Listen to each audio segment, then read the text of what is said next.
Вітаю вас, друзі! За минулу добу Сили безпеки та оборони України продовжували завдавати ударів по об'єктах росіян як на тимчасово окупованих територіях, так і в глибині так званої Росії. Відомо про пожежу внаслідок влучання у тимчасово окупованому Донецьку. Також президент України Володимир Зеленський заявив про удари по НПЗ в Уфі.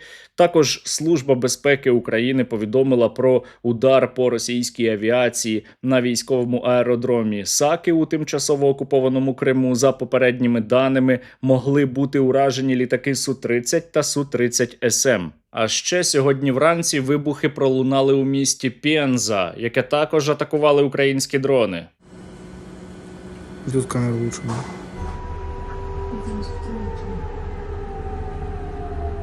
Дуже гарно, але недостатньо, як і нашої з вами русофобії, загорівся науково-дослідницький інститут фізичних вимірювань. Дане підприємство є дуже важливим для російського військово-промислового комплексу та перебуває під санкціями. Його продукція застосовується для оснащення наявних і перспективних зразків озброєння та військової техніки, зокрема стратегічного призначення.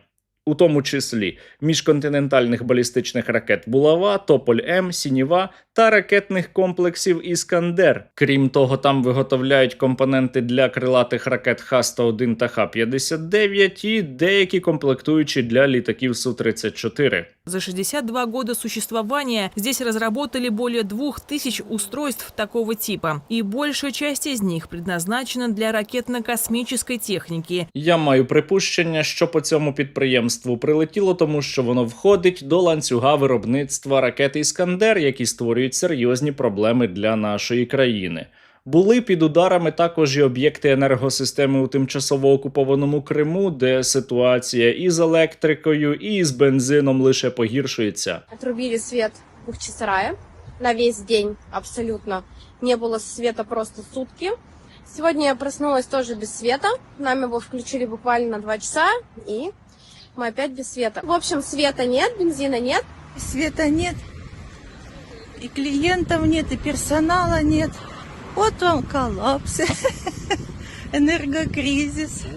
Показова ситуація виникла у тимчасово окупованому Армянську. Там є продукти, але купити їх неможливо, тому що для цього треба відсканувати QR-код, але є проблеми із інтернетом і немає електрики. Щоб була електрика, треба бензин, а його нема. Любой продукт, который есть в магазине, его надо пробивать по QR-коду. Света нет, интернета нет. Продать ничего не могут.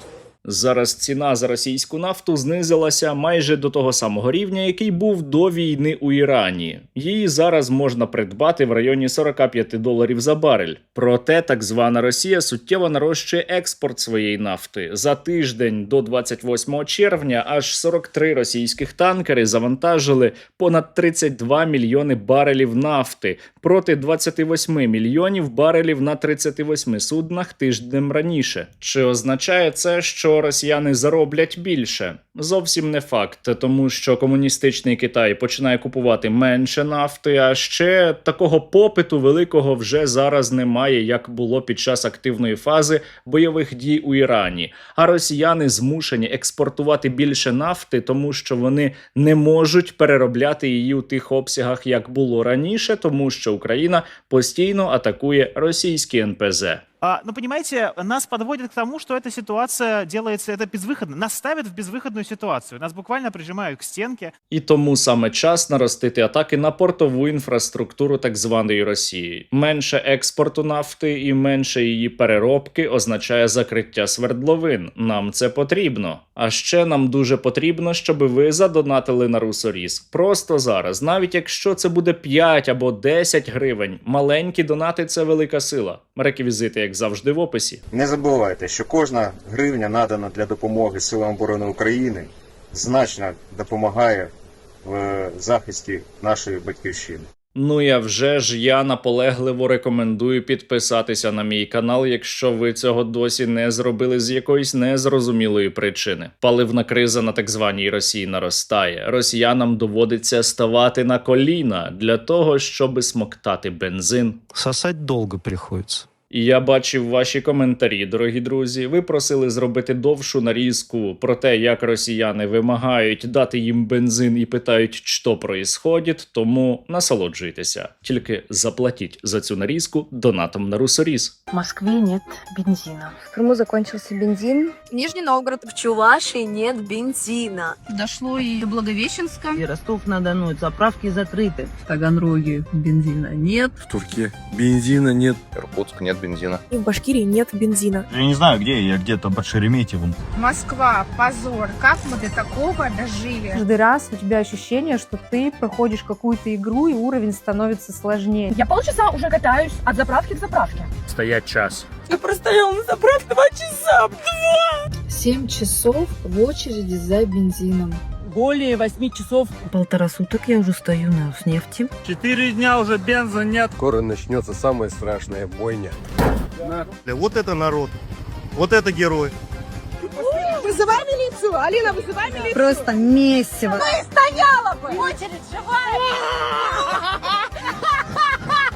Дайте мне бензин. Паника есть. Это что? Что происходит? Что вообще происходит? Это что такое происходит? Что, собственно говоря, происходит? Что вообще происходит? Что происходит? Что ж происходит-то такое? Да, трудности. Вообще не понимаю, что мне делать. Не знаю, что делать. Я просто не могу в этом сумасшествии жить. Пожалуйста, хватит, остановите эту войну. По плану. Нещодавно російський уряд, аби побороти дефіцит пального, дозволив російським НПЗ випускати бензин нижчого стандарту Євро-3. І це одразу позначилося на якості того бензину і на стані російських автівок. Заправляли мы бензин с Роснефти, который набрали в канистре, и я решил одеть капроновый чулок. Вот что было в бензине. Я не понял, что происходит. Почему? Бля, я заправился на нормальной заправке Лукойл. Что такое?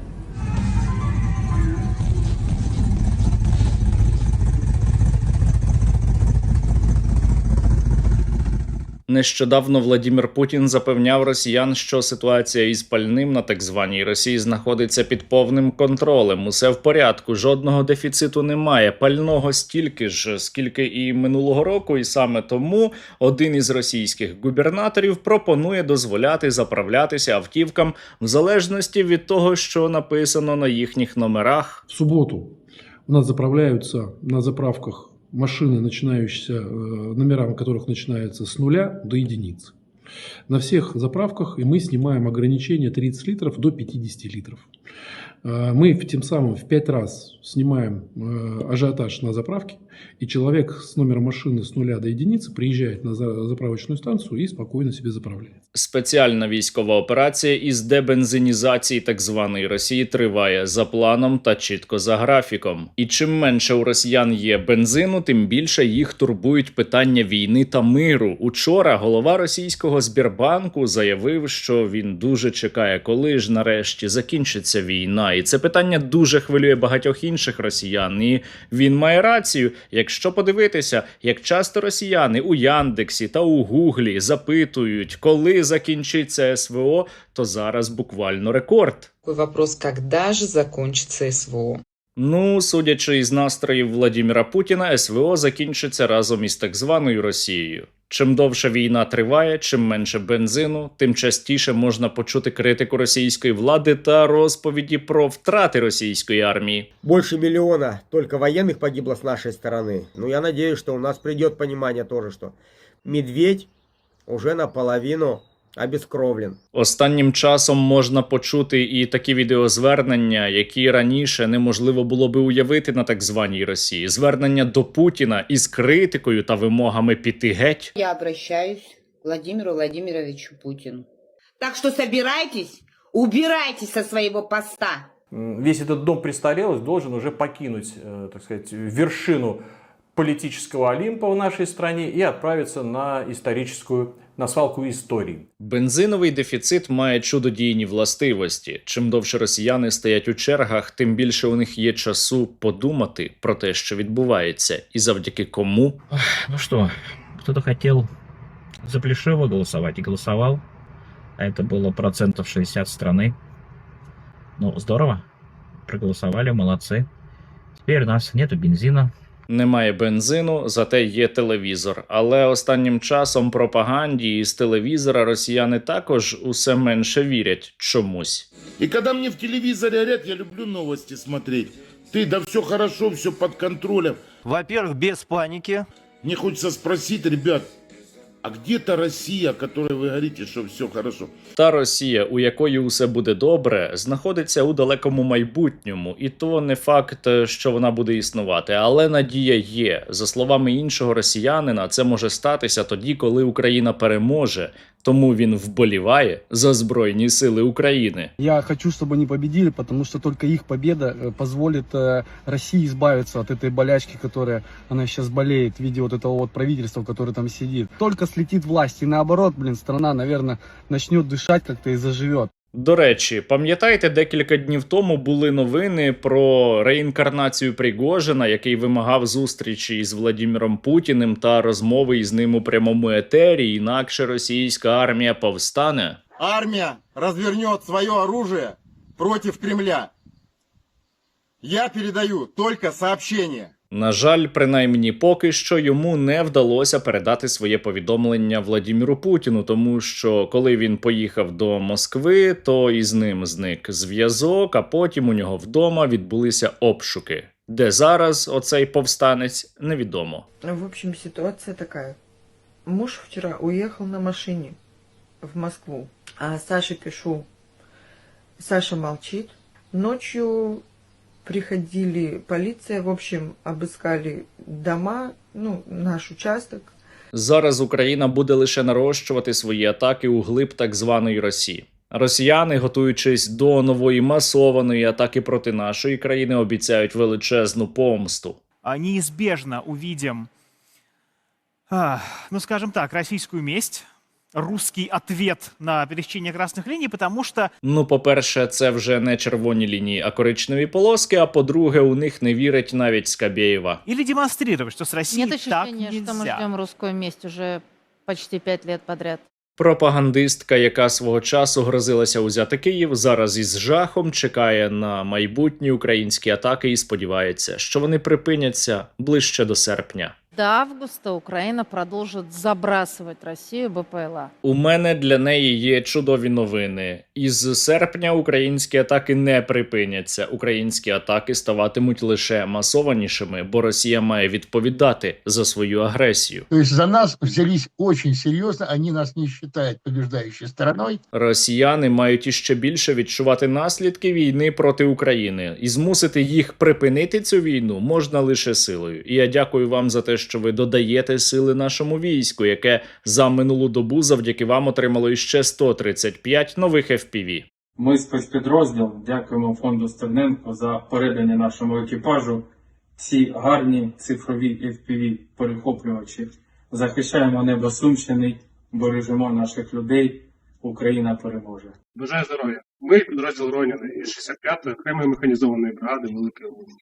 Хочемо висловити свою подяку благодійному фонду спільноти Стерненка за надані 50 FPV-дронів.